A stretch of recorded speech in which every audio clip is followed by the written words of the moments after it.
আসসালামু আলাইকুম। নিশ্চয় সবাই ভালো আছেন, সুস্থ আছেন।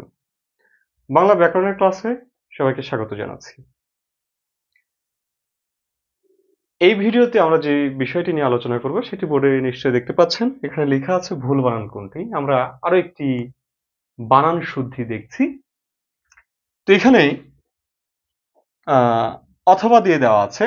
কতে লেখা আছে নিঃশ্বাস, নিঃশ্বাস, নিস্পৃহ, নিস্পৃহ, নিস্তব্ধ, নিস্তব্ধ, আছে অন্তস্থ, অন্তস্থ, দুস্থ, দুস্থ। এই শব্দগুলো আছে। আচ্ছা, তো এখানে ভুল কোনটা? এটা ঠিক এটা ভুল, না এটা ভুল এটা ঠিক, কোনটা?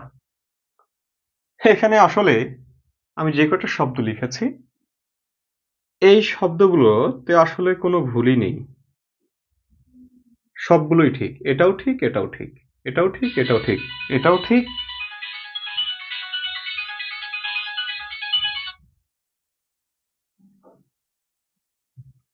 এটাও ঠিক, এটাও ঠিক, এটাও ঠিক, এটাও ঠিক, এটাও ঠিক, এটাও ঠিক, সবগুলোই ঠিক। হুম, এখানে ভুল কোনো শব্দ নাই। এখন ব্যাপার হলো একই শব্দের দুই ধরনের বানান কেন, তাই না? শব্দগুলোর মাঝে বিসর্গ আছে। ওকে, আমরা একটু বিসর্গ নিয়ে আলোচনা করি। আমি একটা শব্দ লিখলাম দুঃখ। আচ্ছা, এই দুঃখ শব্দের উচ্চারণটা কি? দুঃখ, ব্যাপারটা এরকম, তাই না? দুঃখ।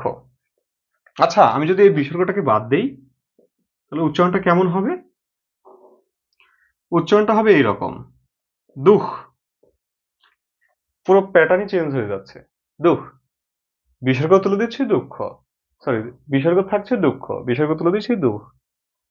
একইভাবে যদি আমি এই দুস্থ শব্দটার দিকে একটু তাকাই তাহলে আমি দেখতে পাচ্ছি যে দুস্থ, দুস্থ, এই দুস্থ শব্দের উচ্চারণ কি? শব্দের মাঝে বিসর্গ আছে, উচ্চারণ হচ্ছে দুস, সরি, দন্ত সই হবে, দুস, থ করে থ, দুস্থ। আবার বিসর্গ তুলে দিয়ে যদি উচ্চারণ করি তখনও হচ্ছে কি দুস্থ।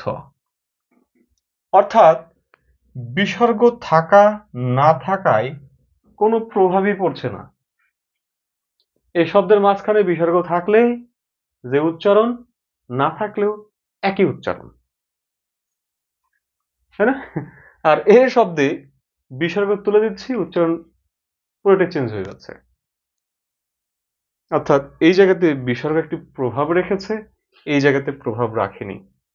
মনে রাখতে হবে যেসব শব্দে বিসর্গ থাকলে না থাকলে উচ্চারণ একই হয় সেসব শব্দে বিসর্গ রাখলেও শুদ্ধ, না রাখলেও শুদ্ধ। অর্থাৎ বিসর্গ ছাড়া শব্দের বানানটিও শুদ্ধ, আবার বিসর্গ যুক্ত হয়ে বা বিসর্গ রেখে বানানটা লিখলে সেটাও শুদ্ধ। দুইটাই ঠিক, কিন্তু এসবের ক্ষেত্রে সেটা হবে না। তো এই জন্য এই দিক থেকে এই শব্দগুলো সবগুলোই ঠিক আছে। এখন কথা হলো আমরা মনে রাখবো কিভাবে? আমরা দেখতে পাচ্ছি যে শ্বাসযুক্ত শব্দ, আমি আরো দু একটা শব্দ লিখছি। হ্যাঁ, একটা লিখছি নিস্পন্দ বা নিস্পন্দন, বক্ষস্থল, হুম, বক্ষস্থল। এই যে নিস্পন্দন যে শব্দটা লিখেছি এইটা যদি এইভাবে লিখতাম নিস্পন্দন, তবুও সেটা ঠিক। এই যে বক্ষস্থল লিখেছি, এই যে বক্ষস্থল লিখেছি, এটাও ঠিক এটাও ঠিক, দুটোই ঠিক। এই সকল শব্দের বানানের ক্ষেত্রে আমরা সচেতন হব। হ্যাঁ, আরেকটা হচ্ছে নভস্থল। নভস্থল শব্দের বানান এটাও ঠিক, আবার নভস্থল এটাও ঠিক, দুইটা বানানই ঠিক। সুতরাং এই ক্ষেত্রে আমরা একটু সচেতন হব। এই যে ব্যাপারটা এরকম অনেকটা, তালব্য শয় বয় যুক্ত শব্দের পূর্বে বিসর্গ থাকতেও পারে নাও থাকতে পারে। আমরা উচ্চারণ করে একটু দেখব। তারপরে দন্ত শয়ে পয়ে যুক্ত শব্দের পূর্ব বিসর্গ উঠে যায়, বানানটা ঠিক থাকে। বিসর্গ থাকলেও বানান ঠিক, না থাকলেও বানান ঠিক।